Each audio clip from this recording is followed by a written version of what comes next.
noite, estamos a transmitir em direto. Esta é a Quarentena Climática, a rúbrica do Climáximo e da Greve Climática Estudantil.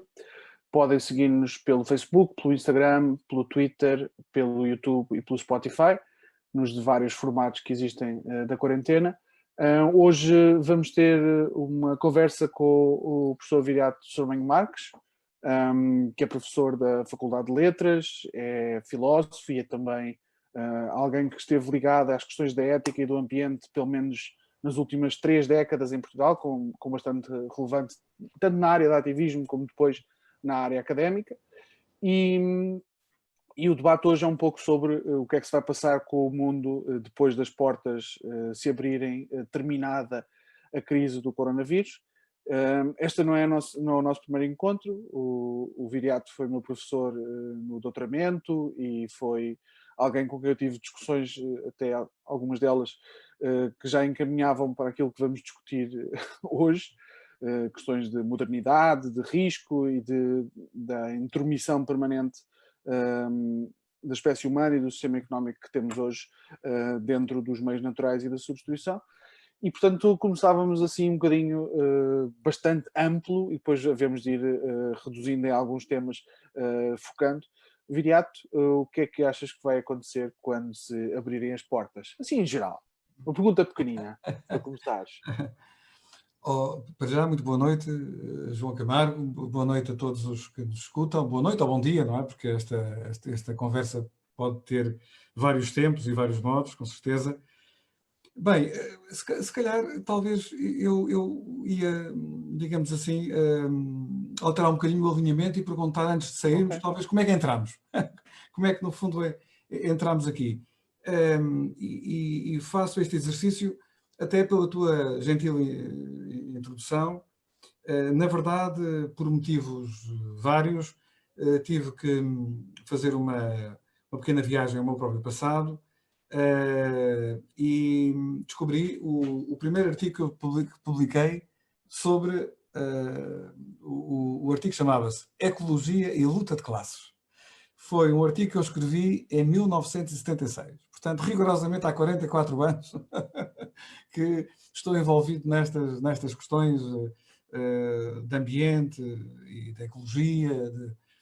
E na verdade, o que é um bocadinho assustador neste processo é fazer o confronto entre aquilo que nos anos 70 eu e muitas outras pessoas escrevíamos sobre o que estava a acontecer no mundo e a forma como, gradualmente, os cenários, não é, se foram concretizando.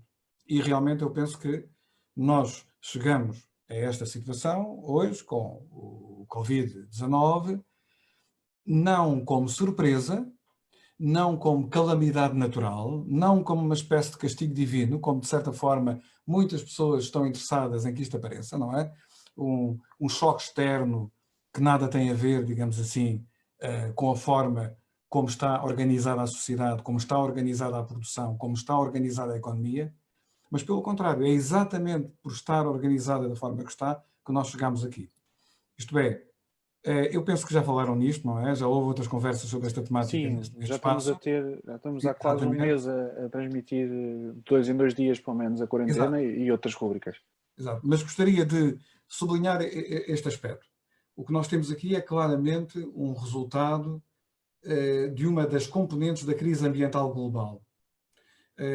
As alterações climáticas são muito importantes, mas as alterações climáticas fazem parte de um todo maior, que é a crise global do ambiente. E uma das vertentes fundamentais é, de facto, a extinção da biodiversidade, a sexta extinção que está em marcha, que é uma sexta extinção que não tem como causa nenhum choque de meteorito, nenhuma crise vulcânica global, tem em causa a forma como nós, seres humanos, e a nossa economia global está, de facto, a introduzir-se e digamos, a retirar qualquer espaço de manobra às outras espécies, nomeadamente aquelas espécies que nós consideramos como espécies pristinas, protegidas e que efetivamente são privadas dos seus habitats, são capturadas, são, digamos assim, submetidas a um processo de reprodução em cativeiro e são vendidas em muitos mercados do mundo. Em África, mas sobretudo na Ásia e sobretudo na China. Uma das heranças do maoísmo foi justamente a fuga dos camponeses que viveram situações de fome extrema, nos anos 50, 60, para as florestas, para as zonas ainda naturalizadas e a captura de animais selvagens que foram usados para a alimentação. Isso começou por ser um recurso, uma fuga da fome, e tornou-se hoje em dia uma coisa, digamos assim, das elites. Hoje uma são prática, as elites, sim. são as elites hoje que pagam centenas de dólares para comprar certas espécies que são usadas para a alimentação, mas também são usadas como afrodisíacos, como a famosa medicina chinesa, não é? Portanto, isto é importante porque já tivemos os antecedentes, não é? Nós tivemos o SARS de 2003, que também começou no mercado, num wet market, num mercado desses animais selvagens, também na China. A China, em 2003, durante alguns meses, fechou esses mercados, mas o peso que eles têm na elite política, nomeadamente no Partido Comunista Chinês, é de tal maneira grande que eles abriram. Neste momento estão outra vez fechados, mas não sabemos por quanto tempo. Portanto, não tendo ele nenhuma visão, digamos assim, chauvinista em relação a nenhum país do mundo, eu penso que, todavia, há uma responsabilidade política do governo chinês pelo atraso da resposta a esta crise, por ter negado esta crise inicialmente e por não ter sido fiel às medidas de interdição destes mercados. Evidentemente que o que está a acontecer não é só na China. 75% das doenças, das novas doenças, são zoonoses, ou seja, são doenças transmitidas, nomeadamente por vírus, como é o caso do coronavírus, que passam de animais para seres humanos, e isso acontece justamente devido à extinção, à destruição dos habitats, à captura destes animais e, digamos, um momento, de acordo com os especialistas, em que essa transmissão ocorre, e não é por acaso que os primeiros doentes do Covid-19 foram frequentadores de um destes wet markets do Wuhan, é no momento em que o animal ainda vivo é abatido, não é? E, portanto, essa transmissão faz ou do animal para o talhante, digamos assim, ou do animal para o consumidor, para o comprador. Não é? Portanto, e esta situação não veio... Esta não será a última. Toda a gente que percebe disto, todos os especialistas, virologistas, dizem que isto estava no radar, não é? O próprio Bill Gates, há 5 anos, fez uma conferência, em março de 2015, em que praticamente só lhe faltou, quem podemos ver no YouTube, ouvir essa conferência, e ele fazia uma descrição, por exemplo, da possibilidade de um vírus que funcionaria exatamente como funciona este coronavírus da Covid-19, que seria um vírus que trataria muito bem os hospedeiros, ou seja, que não infectaria de uma forma lesiva, não é? Imobilizadora, imediatamente o hospedeiro. Portanto, demoraria muito tempo para incubar. Em muitos hospedeiros nem sequer causaria sintomas que imobilizassem e adoecessem o hospedeiro e, portanto, a possibilidade que hoje temos de uma pandemia, não é? De uma epidemia global, concretizar-se-ia, não é? Portanto, isto foi uma previsão do Bill Gates há 5 anos, que toda a gente ignorou. Nós produzimos há pouco tempo um artigo que também foi depois lido e tivemos aqui sobre exatamente como a invasão dos terrenos virgem e a redução do espaço ecossistémico provoca estes saltos, não é? Das doenças. Claro, mas porquê é que eu falei nisto? Eu falei nisto para responder à tua pergunta, não é? À pergunta e a seguir, não é? Eu falei nisto primeiro porque uma das coisas que, efetivamente, como cidadãos, eu estou a falar para uma assembleia virtual de cidadãos, temos de evitar é uma espécie de naturalização desta situação. Ou seja, considerar que isto é uma espécie de coisa que não tem nada a ver com a nossa ação e, em segundo lugar, que por isso mesmo, e porque isto vai causar não só jamais agora centenas de milhares de mortes, seguramente, talvez mesmo milhões, mas vai também ter um impacto económico muito grande, haverá sempre muita gente que vai, muita gente não, mas gente poderosa, gente influente, gente que tem, digamos assim, o número de telefone dos ministros e dos primeiros-ministros, que nos irá dizer, bom, agora é preciso reconstruirmos a economia. E esses projetos, nomeadamente o projeto que a União Europeia tinha, do Green Deal, isso aí agora tem que esperar. Não é? Portanto, é muito importante nós percebermos que esta crise acontece como parte da crise global do ambiente e a reconstrução da economia que vamos fazer deve ser justamente feita no sentido de combater as causas desta crise para impedir que outras venham a acontecer. Evidentemente que nós sabemos no ponto em que estamos que o caminho do futuro vai ser um caminho atribulado. Não é? Portanto, nós vamos ter problemas relacionados com as alterações climáticas, por exemplo, não é? Vamos ter problemas que vão ter, todavia, uma estrutura de difusão diferente desta. Não é? Esta crise sanitária é uma crise verdadeiramente global. O cenário das alterações climáticas, tal como está estudado hoje e bastante consolidado, apresenta-nos um processo que é um processo geograficamente desigual e, evidentemente, também socialmente desigual, obviamente. Mas o cenário típico da crise climática é uma zona atingida por um evento climático extremo, meteorológico extremo, uma inundação, os incêndios florestais terríveis que tivemos em Portugal, que houve na Suécia, que houve na Rússia, que houve na Austrália, não é? Ou seja, são acontecimentos graves, mas que, de certa forma, têm uma parte da humanidade como espectadora da outra parte. Uma maioria como espectadora da outra parte. Quando, no caso português, nós começarmos a ter de evacuar as primeiras povoações no litoral, a fazer escolhas sobre quem fica e quem sai, sobre escolhas... No interior também, na verdade. Como? No interior também, com E no a questão interior dos também. incêndios e seca. Exatamente, exatamente. Se calhar está mais rápido, infelizmente. Exatamente. Nessa situação, haverá sempre uma parte da população que vai ter muita pena, mas que vai dizer, bom, enfim, ok, isto é grave, mas isto não me atinge diretamente a mim. Portanto, esta pandemia pode efetivamente ter uma dimensão, digamos assim, de um conceito que inventei há muitos anos, que é uma pedagogia da tragédia. Não é? Isto pode funcionar como um fator educativo. Não é? Educativo. Mas só funciona de forma educativa se isso se traduzir na tal reconstrução que vamos fazer a partir no dia. Também é um aspecto importante, é que esta saída não vai ser, não haverá um dia seguinte. Tudo de uma vez também.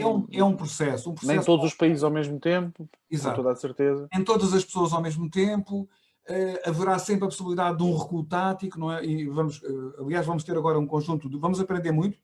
Vamos aprender com a Dinamarca, vamos aprender com a Áustria, vamos aprender com a República Checa, não é? Que vão começar a ter medidas de abertura e em função daquilo que eles fizerem e dos resultados nós também vamos aprender. Aprendemos todos uns com os outros, não é? E também vamos ver coisas muito horríveis, provavelmente. Nomeadamente países em que a manutenção do estado de emergência continuará muito para além do fim das quarentenas, utilizado de forma oportunista. O caso claramente da Hungria. A Hungria, na verdade, continuava em estado de emergência. A Hungria estava em estado de emergência desde 2015, porque havia a crise dos refugiados. É verdade. Tem um estado de emergência que só agora foi um novo estado de emergência. É verdade. Reprimindo ainda mais. Nós vamos ter, na verdade, João, é um bom ponto, é esse que referiste agora.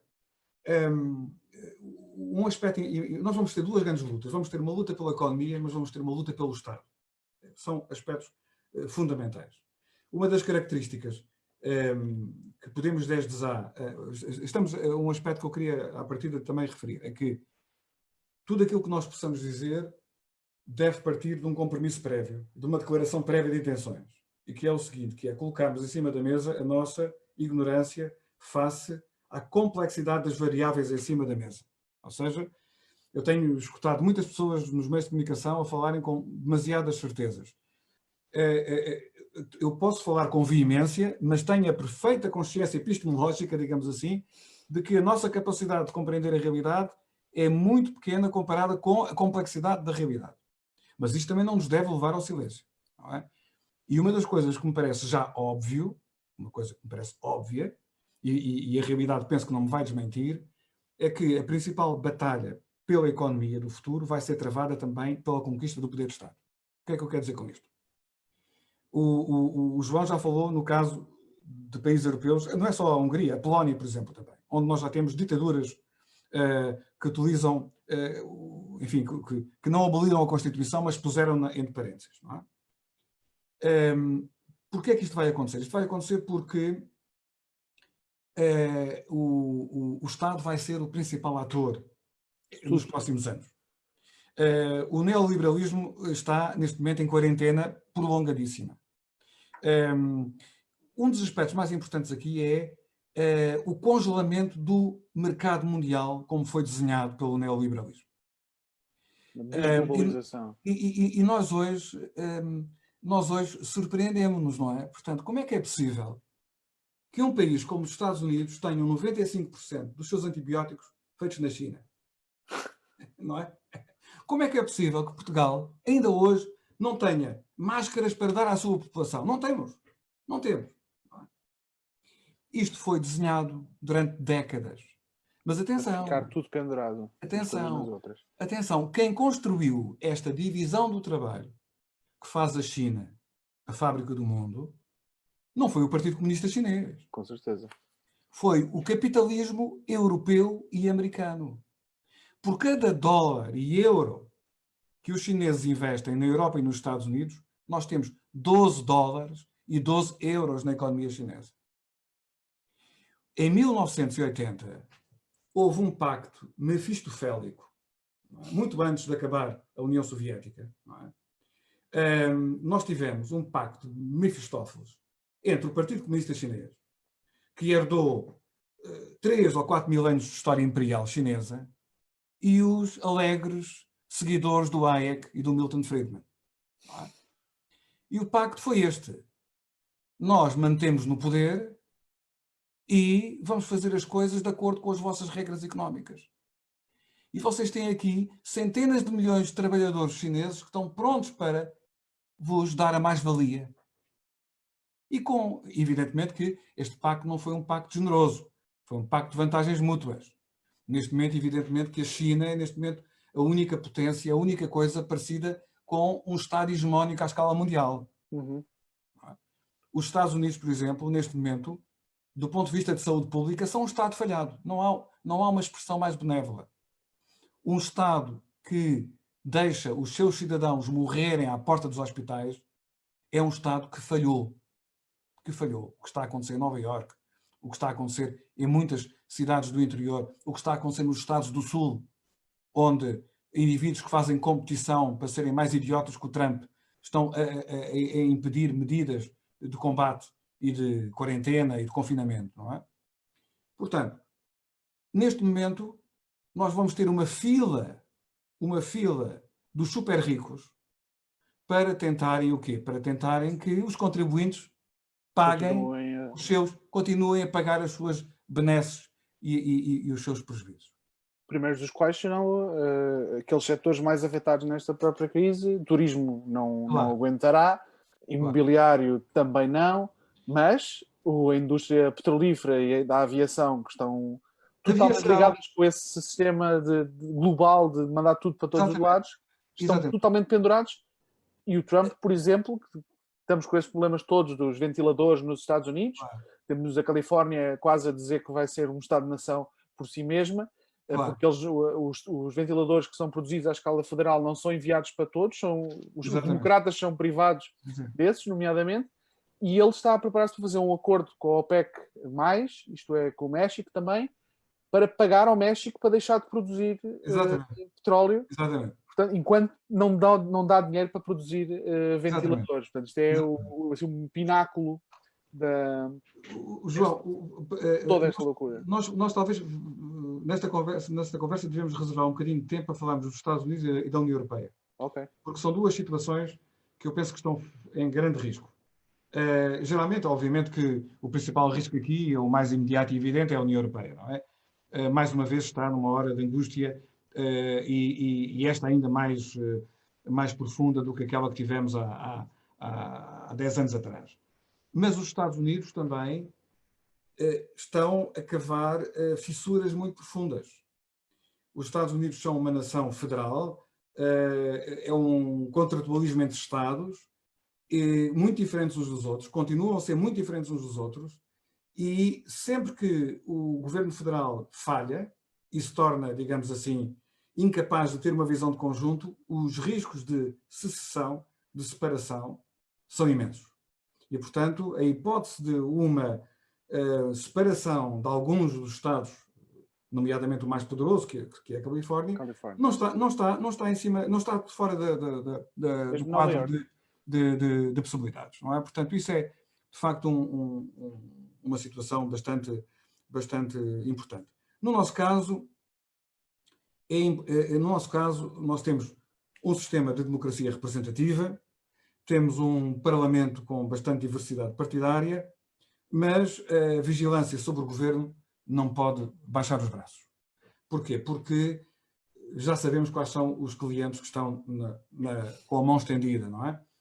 Nós vamos ter a TAP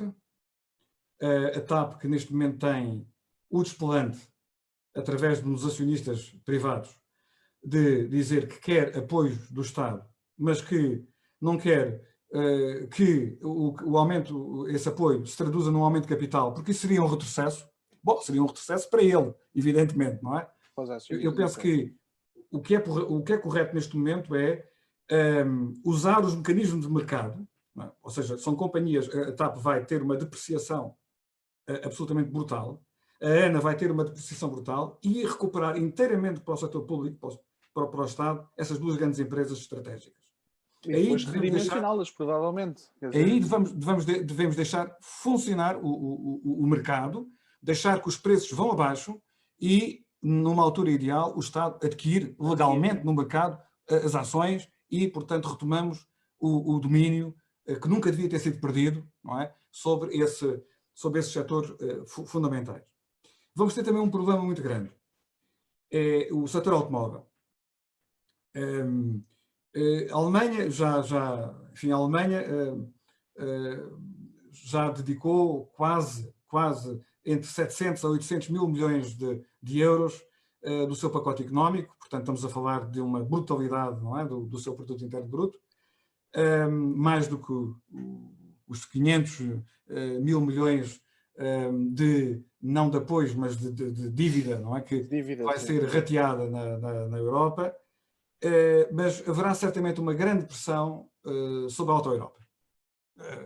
A Auto Europa vai certamente exigir mais facilidades ao governo português. Outro setor muito importante é o setor da energia, na medida em que, enfim, o setor da energia fóssil, bem entendido, está numa situação calamitosa, não é? Portanto, há muitos anos que este setor não faz investimentos, por exemplo, de segurança, de manutenção das estruturas. Uhum. E há aqui um problema, é que se nós queremos avançar com o Pacto Global, o Pacto Ecológico, o programa, o Green Pact, não é? o Green Deal europeu, ainda tem muito que se lhe diga. Que tem muito, sim. Já podemos também lá ir. Mas uma das coisas que está no horizonte é acabar com os subsídios aos combustíveis fósseis. Para quem nos ouve, só para termos uma ideia, em 2017, na União Europeia, os combustíveis, ou seja, os impostos que não eram recebidos pelos Estados em condições de mercado, por parte da indústria do carvão, do gás natural e do petróleo, equivalia praticamente a 2% do orçamento das instituições europeias, o chamado orçamento da União Europeia. Nós sabemos que é pouco, não é? 1% do PIB europeu. Mas isso significa que quase 2% do PIB europeu é constituído por aquilo que os contribuintes e os Estados não recebem. Porquê? Porque há uma discriminação positiva de uma indústria que é uma das principais responsáveis pela inércia tecnológica e de inovação industrial que está na causa direta das alterações climáticas e das catástrofes que o futuro nos reserva se continuarmos por este... Mesmo, quer dizer, já aqui já reserva, mas se continuarmos por este caminho, então ainda será muito maior. Muito Portanto, diferentes as coisas. Sim. Esta é a questão central. Por exemplo, aquele completamente descabido, desmiolado o aeroporto de Montijo, não é? É um investimento absolutamente... Seria sempre calamitoso. Neste momento seria faraónico, não é? Seria construir uma pirâmide a um Deus morto, não é? Eu acho que eles não cancelarem assim, é daquelas coisas mais simples que podiam acontecer imediatamente. Imediatamente, é Que cancelar completamente. é mesmo absurdo como é que eles pretendem ainda manter uma ficção de que aquilo poderia acontecer. Eu acho que mesmo antes desta crise, as condições para construir aquilo eram nenhumas, mas ainda assim eles continuam a tentar, o governo continua a tentar dar sinais ao mercado de que haverá um regresso à normalidade. Portanto, a ideia de normalidade continua a ter muita força, apesar de, obviamente, já não existir nenhuma normalidade que possamos falar. Claro. E outro aspecto que também é importante é nós percebemos que há muitas áreas, mesmo aquelas áreas que nós temos interesse como comunidade nacional em defender, vão todavia sofrer um processo de redução. Por exemplo, Portugal, como eu disse há pouco, temos todo o interesse em ter uma gestão pública e um controle público sobre uma companhia de bandeira como é a TAP e sobre a rede de aeroportos nacionais, mas não vamos ter ilusões. Não vamos ter ilusões. A circulação, o tráfego aéreo vai diminuir a nível internacional em condições, se não tivéssemos políticas de combate às alterações climáticas, demoraria anos, não é? Sim. Mas se juntarmos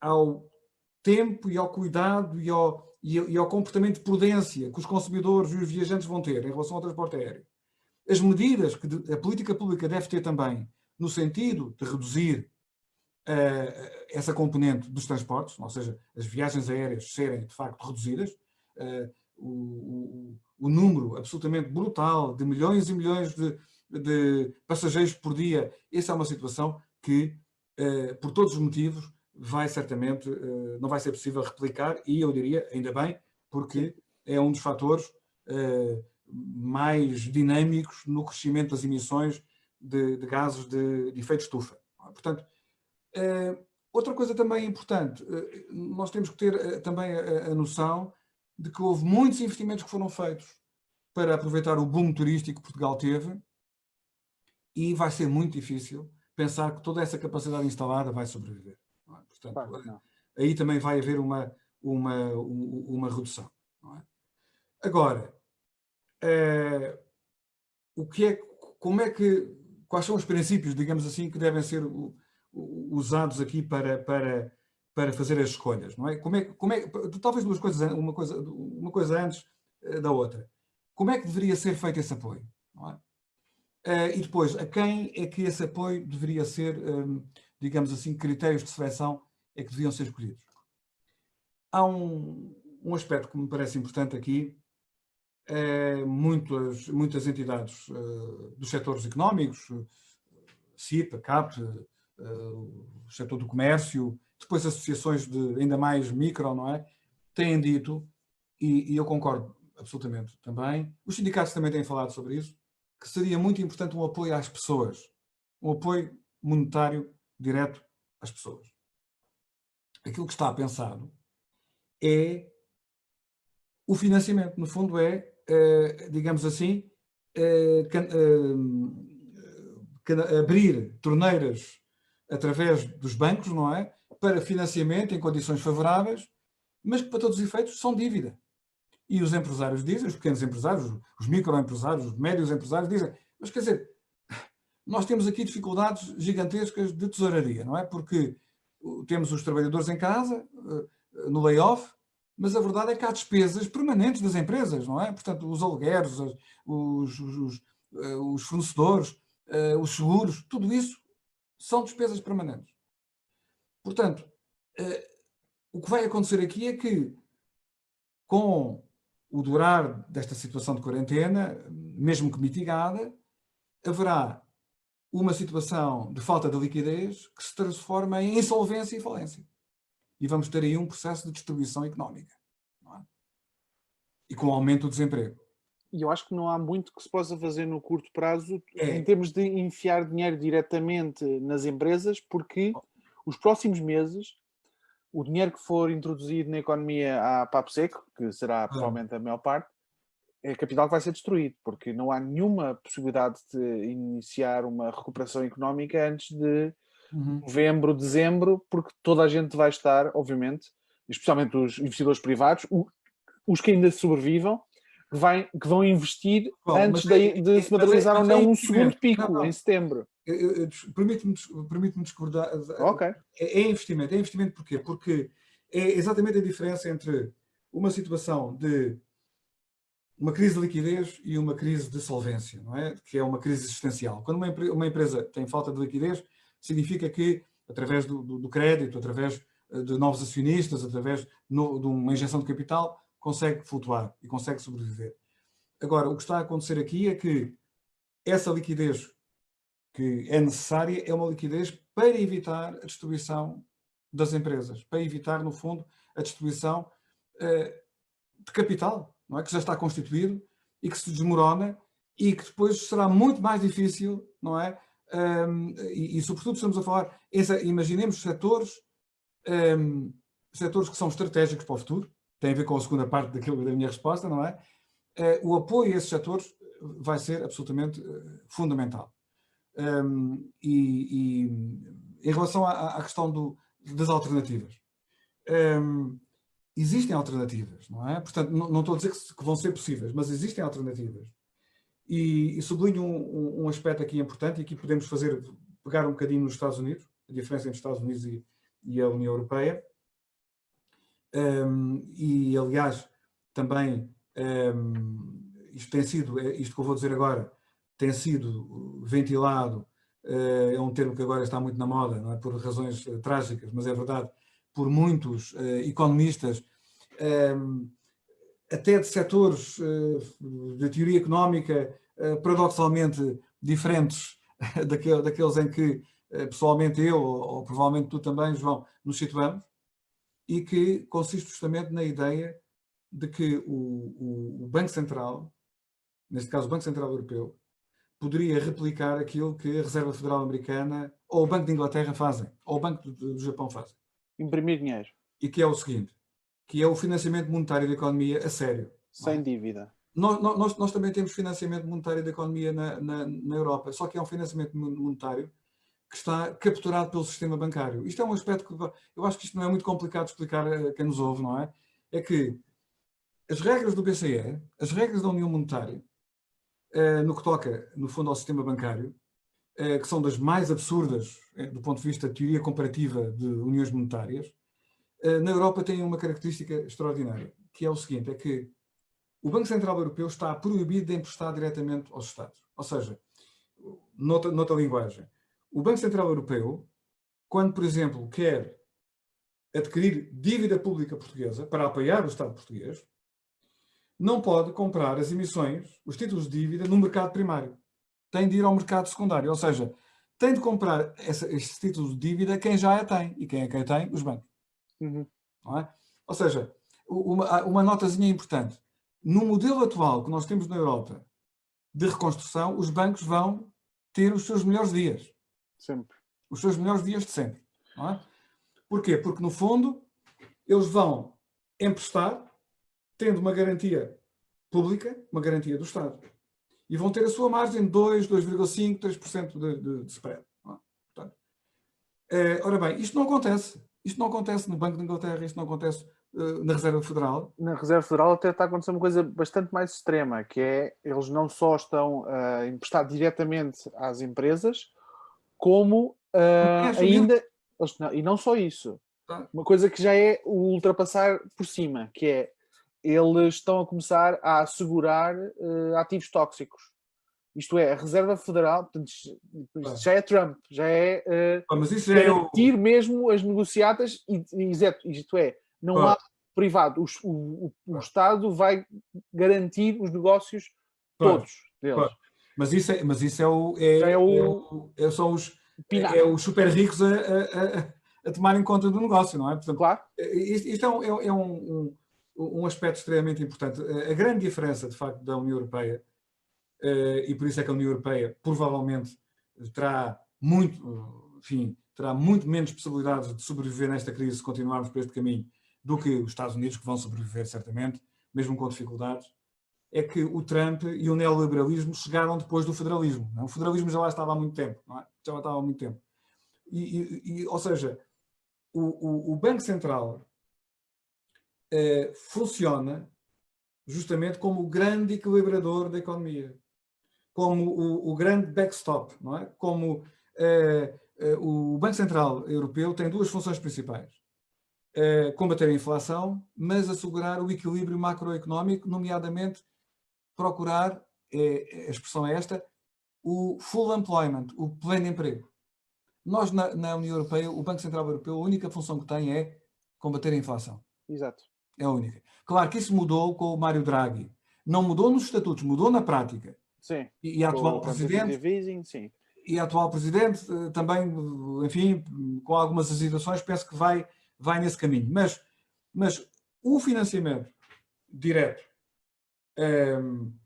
por exemplo, aquilo que foi sugerido ainda no sábado passado, num artigo excelente de dois economistas portugueses, o Ricardo Cabral e um outro Ricardo, que eu não me recordo agora o último nome, que foi publicado no Público. Um artigo que eu recomendo a todos, 11 de abril, Público, uma análise do Castelo de Cartas, era assim que se chamava o artigo, do acordo do Eurogrupo, não é?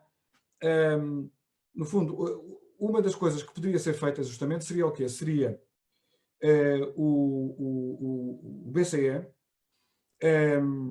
financiar os Estados com uma taxa de juros de 0%, um empréstimo que podia ser, enfim, eles avançam com uma ideia que me parece até talvez um pouco excessiva, de 100 anos, não é? Mas podia ser 50 anos, não é? Uhum. Portanto, o que significaria que, do ponto de vista do peso sobre o orçamento anual do Estado em termos de dívida pública, seria uma coisa irrisória, mínima, não é? E, através desse capital recebido, desse financiamento recebido do BCE, o Estado português poderia, então, financiar, portanto, as necessidades das empresas e das pessoas para as manter nesta fase complicada. Mas deixa-me só dar, se achares bem, passaria, no fundo, para o desenho do como é que vamos fazer, digamos, a distribuição, não é? Como é que, digamos, o Estado, a política pública do Estado em matéria de economia deveria perspectivar-se para o futuro, não é? Eu julgo que aqui os critérios fundamentais são os critérios ambientais e sociais. Eu recordo a todos aqueles que nos ouvem que há 12 anos, depois da crise de 2008, nós tivemos uma situação absolutamente incrível no mundo inteiro, que foi a utilização dos dinheiros públicos para salvar bancos e outros agentes do sistema financeiro que efetivamente se tinham comportado de acordo com as regras que existiam na altura para o sistema financeiro, que eram nenhumas, não é? Ou seja, eu não estou a acusar os banqueiros de terem sido... Não, eles desenharam as regras. Eles apenas fizeram aquilo que, infelizmente, a condição humana, quando não existem regras, faz, que é abusa. Bom, aliás, nem sequer podemos falar de abuso, porque o abuso significa que existe uma regra que é, enfim, que é levada ao extremo. Naquele caso não haviam regras, não é? Não haviam regras, não é? Nem na Europa, nem nos Estados Unidos. E nessa altura, nós tivemos milhares, tivemos bilhões à portuguesa, não é? Trillions à inglesa ou americana, de dólares e euros que foram, muitos deles dados a fundo perdidos para capitalizar bancos que se tinham portado de forma grosseira. Foi disponibilizado 40% de todo o PIB da União Europeia. E uma parte... Não é que tenha sido utilizado, mas foi disponibilizado. Exatamente. Uma parte desse capital foi devolvido, ou seja, o Estado recebeu. Agora, uma parte muito maior do que todos os financiamentos da Grécia, de Portugal, da Irlanda, não foi a fundo perdido. Desapareceu, não é? Desapareceu. Portanto, isso não pode voltar a acontecer, ou seja, se nós pusemos o suor de todos a salvar os erros de poucos, mas poderosos, nós vamos ter, efetivamente, de acudir às pessoas, de impedir um dos ingredientes fundamentais da reconstituição do modelo económico anterior, que é o medo e o desemprego. Isto é um aspecto essencial.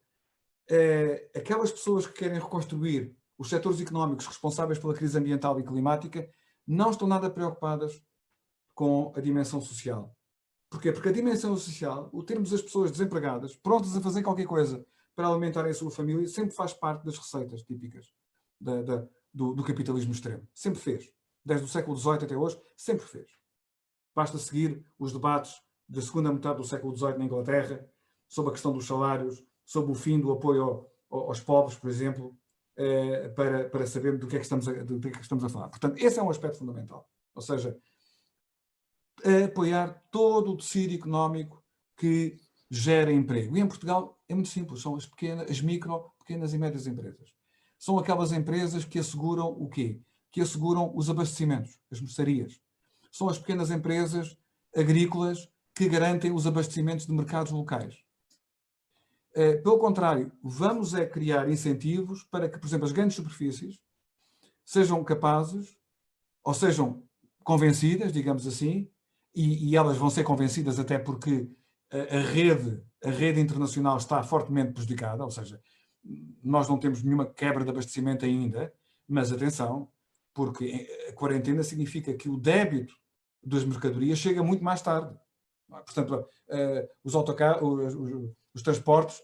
Vou só chamar a atenção que das últimas noites tivemos debates, ontem à noite, sobre a crise alimentar, sobre a possibilidade da pandemia do Covid provocar uma crise alimentar, e tem exatamente nada a ver com uma crise de produção neste momento, mas sim com uma crise de logística e de distribuição. Exato. E de falta de mão de obra. Exato. Mas que seguramente existirá daqui para a frente. E a outra foi também a ver com esta questão de como é que salvamos as pessoas e como é que se faz esse resgate. E falámos, na verdade, de dois conceitos bastante fora do debate público, mas que começam a entrar lentamente. Um foi o rendimento básico incondicional, e nós também propusemos outra questão que nos pareceu também um excelente enquadramento, que é serviços básicos incondicionais. Isto é, um serviço público que não depende de pagamento. Estamos a falar, neste caso, claramente de saúde. Exato. Apesar de outros também serem essenciais, e provavelmente a questão alimentar não poderá ser de maneira alguma descurada, porque é central, sempre. Exatamente. Uma das coisas fundamentais que nós temos de preservar nesta crise e no que vem aí é a coesão do país, ou seja, as pessoas sentirem-se protegidas, sentirem-se como parte de uma comunidade.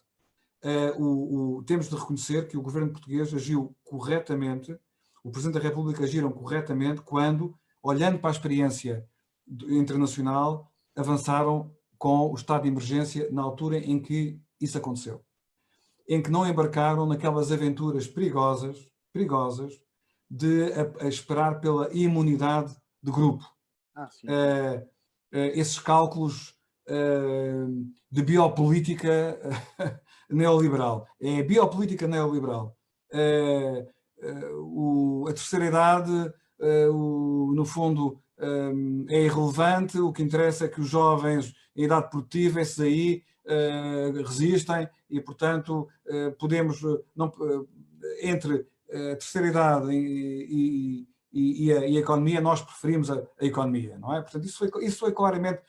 Houve uma série de desmentidos, por exemplo, do Conselheiro de Saúde de Boris Johnson, e nós sabemos que quando há desmentidos é porque houve qualquer asneira que foi dita, não é? Quando os desmentidos são publicados. Portanto, isso foi um fator de confiança, não é? Ou seja, as pessoas perceberam que, pelo menos em Portugal e no ponto em que estamos, as razões de saúde pública foram colocadas acima de outras razões, e também foi a única forma, na minha perspectiva, de garantir a sobrevivência do Serviço Nacional de Saúde, que durante estes últimos 10 anos foi fortemente descapitalizado. Isto é um aspecto que tem que ser dito, não é? Claramente.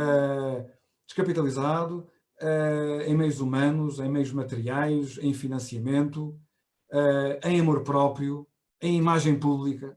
Não é? Portanto, se nós tivéssemos uma política de... E só não o foi mais porque houve uma forte resistência à austeridade, não é? Exatamente. Caso contrário, provavelmente até hoje teríamos um um SNS só para pobres e o restante existiriam hospitais privados, que até se vê neste momento qual é a sua atitude em relação à própria pandemia, não é? E numa situação destas, em que se tivéssemos o dobro ou o triplo dos infectados, 3 ou 4 ou 5 vezes mais mortos, nós teríamos uma situação de crise social profunda, de desconfiança social no nosso Estado, na nossa administração. Teríamos a situação de Espanha e de Itália, em que temos dezenas de vítimas, médicos, enfermeiros que morreram e que morreram para tentar salvar um sistema de saúde que efetivamente não esteve à altura, não esteve à altura por decisões políticas, por atrasos políticos, por um conjunto de erros sucessivos, nomeadamente porque os governos tendem a adiar decisões que têm custos, não é? No fundo, a Europa está muito habituada à moda da primavera-verão, mas há também o outono e o inverno, não é? E é preciso termos governantes também para o inverno e para o outono. Portanto, esse é fundamentalmente, a nova economia terá que ser uma economia de baixo carbono, uma economia que aumenta o emprego, conserva e aumenta o emprego, aumenta a resiliência do país, ou seja, e das regiões. Vamos ter que fazer muito mais coisas a nível da indústria cá. Vamos ter que aumentar, mudar, digamos, a equação da nossa agricultura. A nossa agricultura está pensada para ser uma agricultura equilibrada num sistema de balança de transações. Comércio e exportações, cash crops. Essencialmente, ou seja, nós temos isto faz sentido numa situação em que temos a certeza que o mercado é perpétuo, ou seja, que o mercado vai funcionar sempre, não é? E uma das coisas que nós sabemos é que o mercado nunca é perpétuo, não é? Portanto, ou seja, nós temos que ter uma agricultura que não seja apenas em termos de valor idêntica nas exportações às importações, ou seja, em que exista um equilíbrio. Nós temos, sobretudo, que ter uma agricultura que alimente no cabaz básico de alimentar a população portuguesa. Temos que fazer um esforço nesse sentido.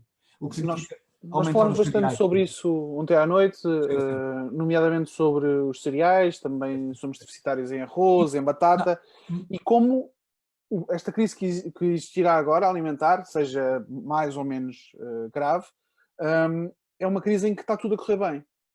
E que nós vivemos com a crise do coronavírus, é uma crise gravíssima, e a seguir haverá uma crise económica que provavelmente dará lastro a uma crise social com um pouco paralelo em termos históricos, mas ao mesmo tempo vivemos sob a crise ambiental, como falaste, e a crise climática permanente, o que significa que neste momento, por exemplo, está a haver uma seca profunda no delta do Mekong, o que faz com que haja falhas massivas da produção de arroz na Tailândia, no Vietnã, etc. E eles estão a restringir a exportação. É evidente, é evidente. O que significa que nós somos altamente deficitários em alguns produtos, não em todos, felizmente. Como essa agricultura, como toda a economia foi construída para a internacionalização e para a exportação, nós agora vivemos num momento quase de desglobalização. E é algo que, se não acontecer só politicamente e com crises económicas, acontecerá com crises ambientais. E eu acho que, nesse sentido, a pandemia onde nós estamos já é uma crise também dessa. Sendo que cerca de 60% das pandemias que ocorreram nos últimos 40 anos têm origem nesta interface de destruição ambiental e na ligação com os animais. Epidemias, não pandemias. Epidemias, sim.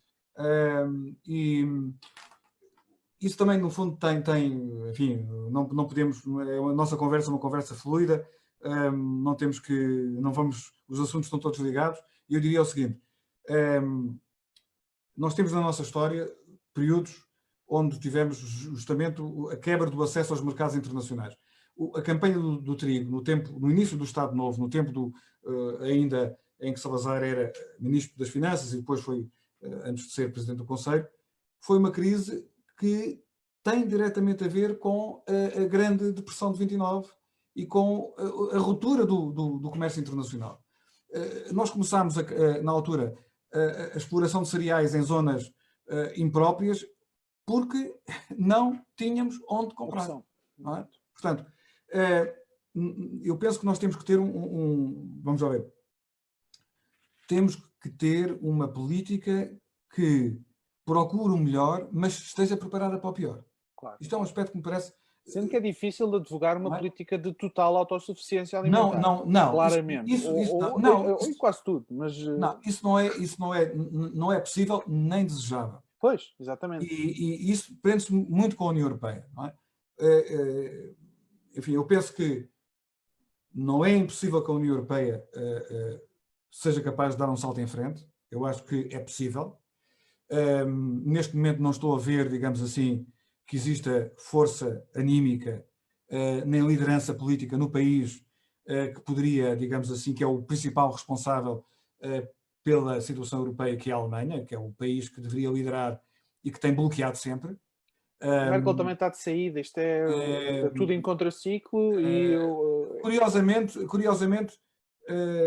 se olharmos para os líderes que neste momento a Alemanha apresenta, Merkel seria ainda, no meio de toda a confusão, aquela personalidade que poderia, digamos, ter maior capacidade para virar. Sim. Pelo menos tem autoridade. Tem autoridade, mas não sei, já houve outros momentos federais, digamos assim, anteriores, e ela falhou a todos, não é? Bom, mas enfim, essa é uma hipótese. Mas no caso, talvez mais provável, infelizmente... O capitalismo alemão manda mais do que a Angela Merkel. No caso, porque a Angela Merkel também não é, digamos, o Bismarck, não é? Nem é enfim, não tem não é uma construtora da história, não é? Portanto, é uma boa gestora tática, não é? Mas é isso, infelizmente tem sido apenas isso. Acabamos a comparar com Trump e com Bolsonaro e, portanto, naturalmente... Isso está numa outra galáxia, não é? Numa outra galáxia, não é? Portanto, curiosamente, isto é um aspecto interessante. O Trump e o Bolsonaro são os políticos do neoliberalismo. Ou seja, não é? Portanto, é preciso não esquecer que nós vivemos hoje num sistema de poder aparente e de poder real. O poder aparente são os governos. O poder real são os grandes centros de interesse económico. Isto não é ideologia, o que eu estou a dizer é apenas fotografias. Estou a mostrar fotografias. Não é? E o que acontece é o seguinte, é que a partir do momento em que nós temos governos que se comportam para servir clientelas, a partir do momento em que a democracia se transforma numa demagogia ao serviço de uma plutocracia, ou seja, de um governo de demagogos ao serviço dos super-ricos, nós não precisamos de grandes líderes políticos. Podemos pôr um capitão que foi expulso do exército no Brasil e podemos pôr um filho de milionários que sempre fugiu aos impostos e que sempre foi conhecido pela sua responsabilidade à frente do país mais poderoso do mundo. Não é? Portanto, esta situação também vai mudar. Vai mudar, ou seja, no tempo que aí vem, nós vamos precisar de um bocadinho de competência nas políticas públicas.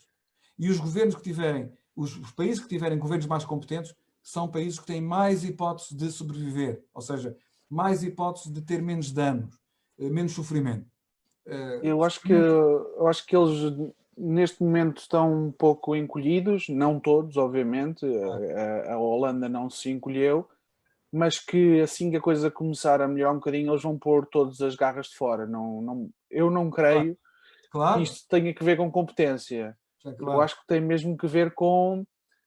Eles só conseguem pensar dentro deste enquadramento, dentro de... Este é um modelo que é ensinado dentro das escolas, propagado nas instituições e propagado na imprensa e em toda a cultura, e, portanto, negar isto é uma espécie de negar para eles a realidade, não é? Eu talvez não me tenha feito explicar bem, no sentido em que eu estou a referir-me, digamos assim, à qualidade pessoal dos líderes. Ou seja, se nós analisarmos os presidentes dos Estados Unidos anteriores, evidentemente nós tivemos pessoas, enfim, tivemos desde o reitor da Universidade de Princeton, o Woodrow Wilson, até um indivíduo, enfim, o Nixon, que era conhecido também pela sua capacidade, digamos, palaciana, não é? Mas qualquer deles está numa outra escala em termos de ética pública, saber comer à mesa, boas maneiras, domínio da língua inglesa, de o Trump. Mas é que a gestão do conflito que existia entre classes é bastante diferente hoje, É que porque já há não é uma preciso, opressão total, não é? já não é preciso, ou seja, a partir do momento em que o poder real está numa economia que domina completamente o Congresso americano, as duas câmaras, domina a Câmara dos Representantes, domina o Senado, não é? Em que, no fundo, os políticos eleitos são políticos venais, não é? Que pagam as suas campanhas através de financiamentos das grandes empresas, não é? A partir desse momento, só é de esperar que os políticos que apareçam no horizonte sejam políticos de uma qualidade absolutamente medíocre, do ponto de vista cognitivo, do ponto de vista moral, ainda Eu mais. acho, Não é? na verdade, o capitalismo achou nos últimos anos que não precisava sequer de manter aparências de que tinha que fazer um processo de intermediação ou de negociação, porque sentiu enorme fragilidade do lado daqueles que Claro, trabalhavam, principalmente, e, exatamente. portanto, É evidente, é para que é evidente. que eu hei de fingir, andar a Exatamente. criar Não, quadros, a fingir que são quadros muito importantes? Os quadros muito importantes vão para as empresas diretamente, em vez de fingir que são políticos. O neoliberalismo nunca se esqueceu da luta de classes. Pois, Nunca se pois. esqueceu. Não é? Portanto, e tem uma política de classes. Se nós analisarmos as reformas fiscais nos últimos 30 anos nos Estados Unidos, são reformas de classe. Ou seja, que é cada vez os mais ricos pagam menos impostos. Mas é de uma limpidez, de uma clareza absolutamente extraordinária. O mesmo tem acontecido noutros países, nomeadamente na Europa, mas de uma forma mais disfarçada, não é? Mais Um disfarçada. bocadinho mais, sim, sim. Portanto, tentando resumir o pensamento, que a nossa conversa também já vai bastante longa e as pessoas também têm outras coisas que fazer do que nos ouvir. Os critérios fundamentais devem ser critérios de natureza social, de natureza ambiental. Não desistimos do futuro, não desistimos das gerações futuras. Por isso, as questões ambientais são absolutamente fundamentais. Devemos incentivar a capacidade de autonomia estratégica QB, sem esquecer a cooperação internacional, que também é fundamental. E mesmo que a União Europeia venha a terminar como a conhecemos, isso não significa que Portugal deva ficar fechado no seu retângulo com as nossas ilhas atlânticas. Não. Neste momento, Isso não é eu penso possível. que estão criadas condições para termos... Se a Europa se partir, ela pode partir-se não em 27 países, mas certamente em 2 ou 3 blocos. Sim, E nós temos obrigação de escolher o nosso sítio, não é? sim. E imaginemos uma Europa latina, não é uma Europa... a França vai ter que fazer a sua escolha, não é? Se não for o Macron a fazer a escolha, é talvez a senhora Marine Le Pen que a fará. Não é? A França, das duas uma, ou consegue, que só a França poderá fazê-lo, não somos nós, não é o António Costa que vai conseguir convencer a senhora Merkel. Talvez o Macron consiga, com o peso da França e com os argumentos que a França tem, mostrar à Alemanha cuja lucidez política também merece alguma dúvida e alguma interrogação, que não tem alternativa fora da União Europeia. Não é? Portanto, seria uma tragédia para a Alemanha o fim da União Europeia, seria uma tragédia, ficariam imediatamente na órbita da Rússia. Portanto, eu costumo dizer aos meus amigos alemães que na altura em que a União Europeia desaparecer, ainda por cima agora em que os Estados Unidos estão de fora, vocês vão ser a Polónia, a nova Polónia. Vão ser no século XXI o que a Polónia foi no século XVIII. Ficam debaixo da tutela. Eventualmente, talvez a China também venha a participar no festim, que vai ser utilizar o poderio económico da Alemanha para proveito externo. Mas, enfim, a Alemanha ensinou-nos que a lucidez política não é uma característica.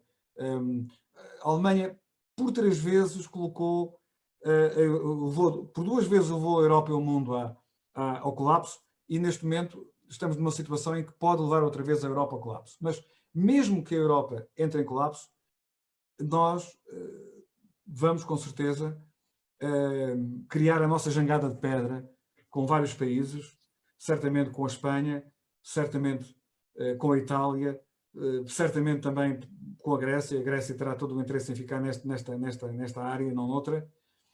A Bélgica, tudo indica que também ficará nesta zona, e eu penso que a França não terá também outra saída se não ficar. Vamos trabalhar em conjunto, vamos tentar reconstruir um espaço, o espaço do limes romano, não é? A história repete-se, não é?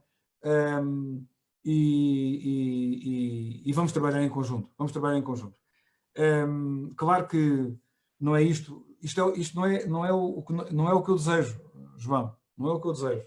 Não é o que eu desejaria, seria uma verdadeira coordenação das políticas internacionais, fazermos do combate às alterações climáticas uma bandeira comum, da defesa das gerações futuras a nossa bandeira comum, no fundo uma habitação da terra, para chineses, para portugueses, para norte-americanos, para alemães, onde todos pudéssemos viver, para indianos, para africanos. Mas não podendo isso acontecer, temos que encontrar um second best ou um least worse, não é? Uma coisa que não seja de facto péssima. Não passarmos do ótimo para o péssimo. Há um gradiente que é preciso.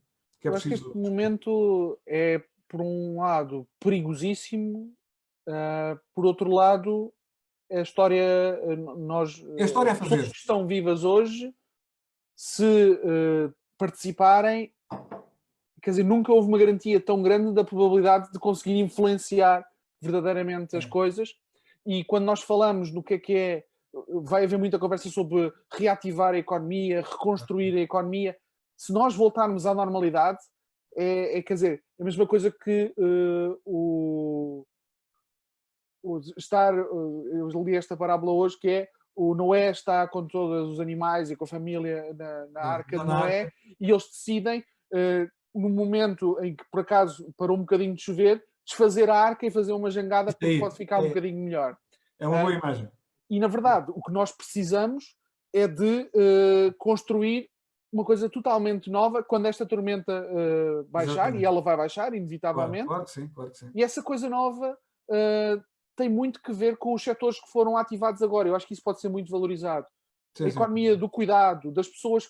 Nós sabemos que a economia global está a paralisar, mas a economia local, a economia dos cuidados mais prementes, continua toda a funcionar. Exatamente. Às vezes até de forma má e sem condições para as pessoas que estão a trabalhar. E com falta de mão de obra.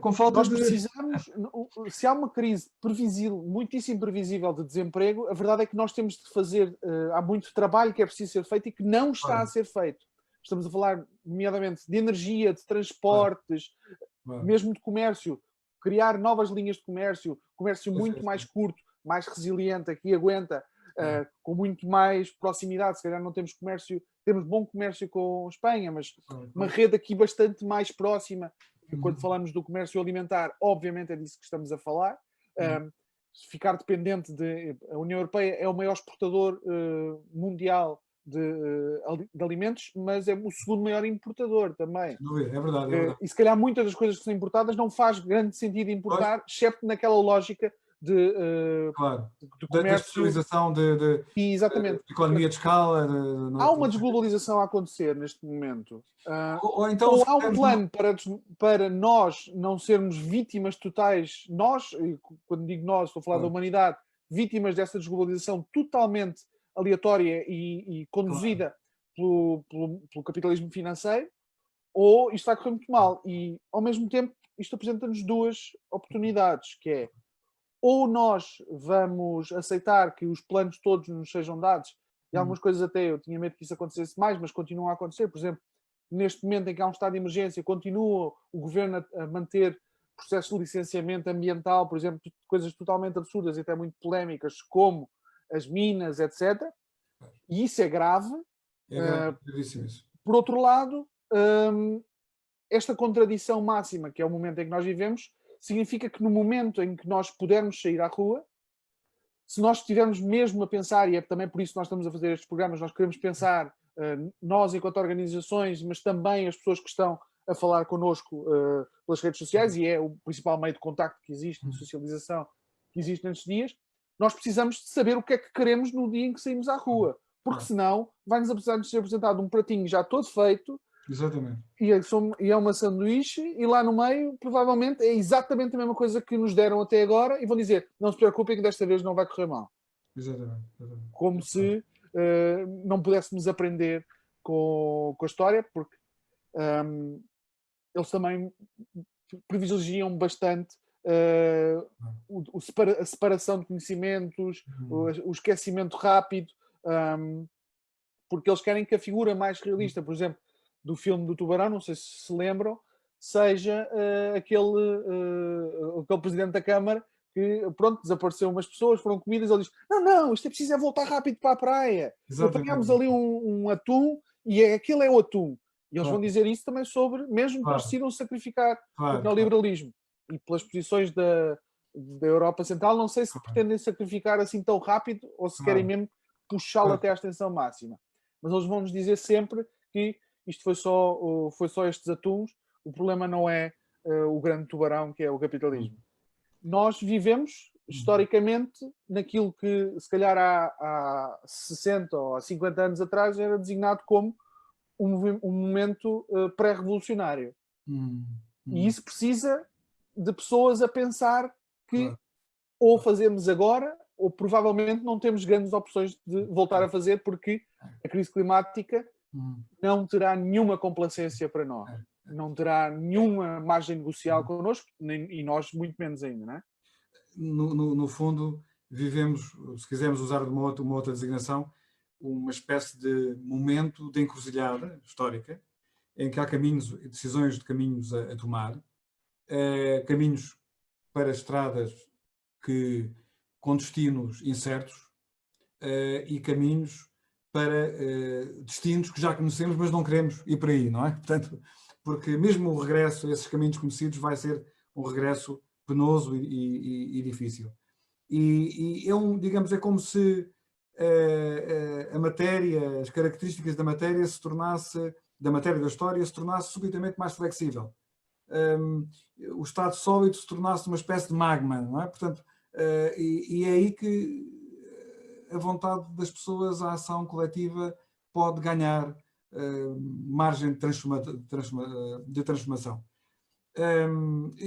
Talvez só para a minha parte, penso que já estamos a caminharmos para o fim, não é? Talvez só deixar aqui para o resto das pessoas que nos seguem uma nota muito interessante de reflexão. A economia que nós queremos é uma economia, o que é que acontece ao capitalismo, não é? Portanto, eu julgo que é muito importante nós fazermos uma distinção entre o mercado e o capitalismo. Uma das coisas que o neoliberalismo conseguiu fazer foi unir as duas coisas como se fossem, digamos, almas gêmeas, inseparáveis, quando de facto não é verdade. Ou seja, nós temos uma dinâmica de mercado que é anterior ao próprio capitalismo.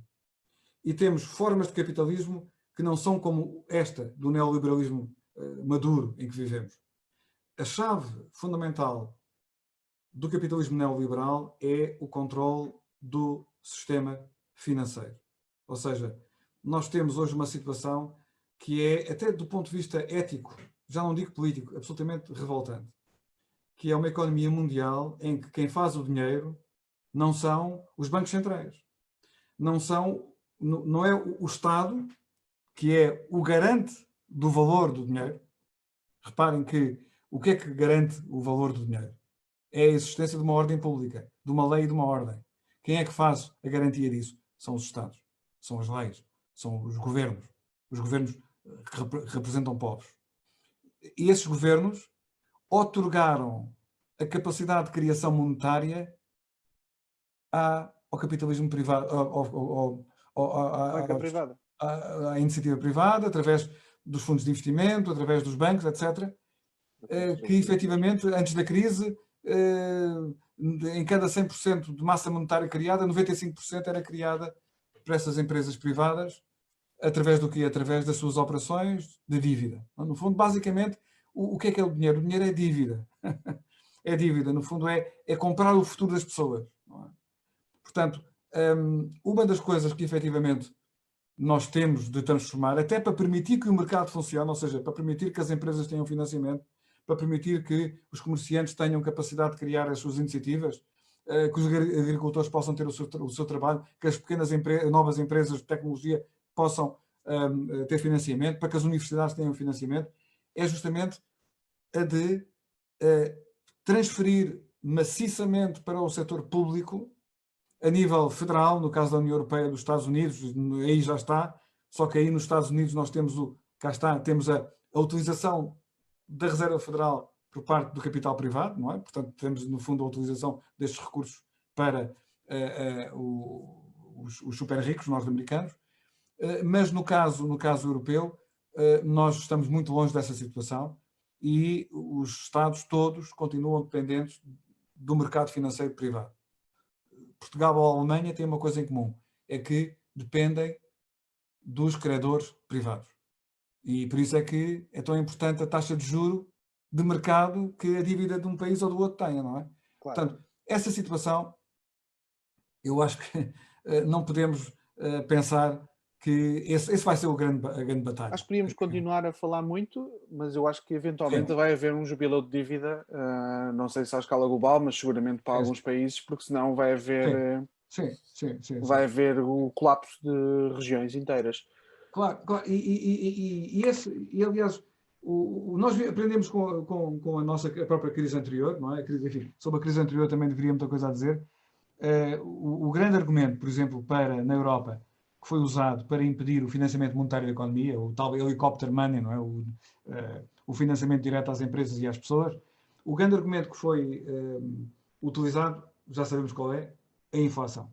Não é? Vamos criar a inflação. É o grande objetivo do BCE, os aforristas, as pessoas que andaram o combate à inflação é muito importante. Atenção, não é? Isto faz parte da confiança e faz parte, digamos, de premiar o esforço das pessoas que, através do seu trabalho, conseguiram fazer aforro e pouparam. Ok.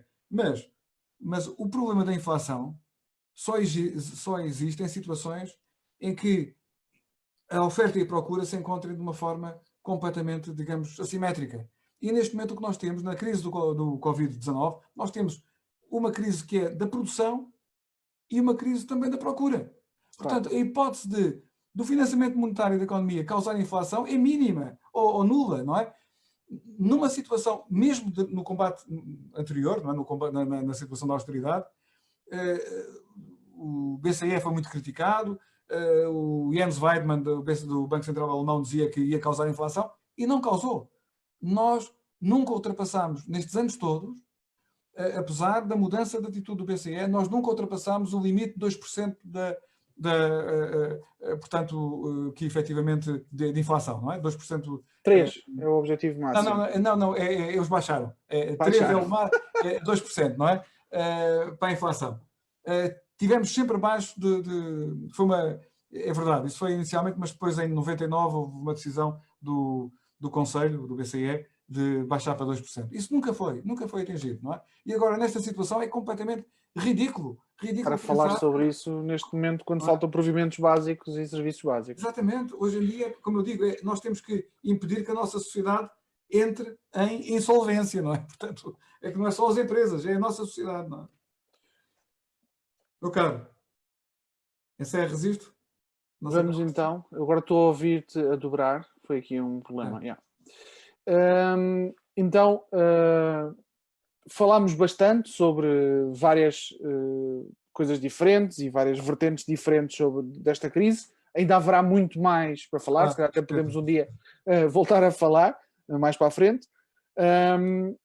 Uma certeza, porém, o dia em que abrirem as portas, não podemos deixar que simplesmente nos voltem a servir exatamente a mesma coisa antes. Nós precisamos de construir uma questão comum e, portanto, até ter as linhas fortes do que é um programa social e ambiental e climático para as outras crises que já existem, que se atenuarão e que são recorrentes neste sistema.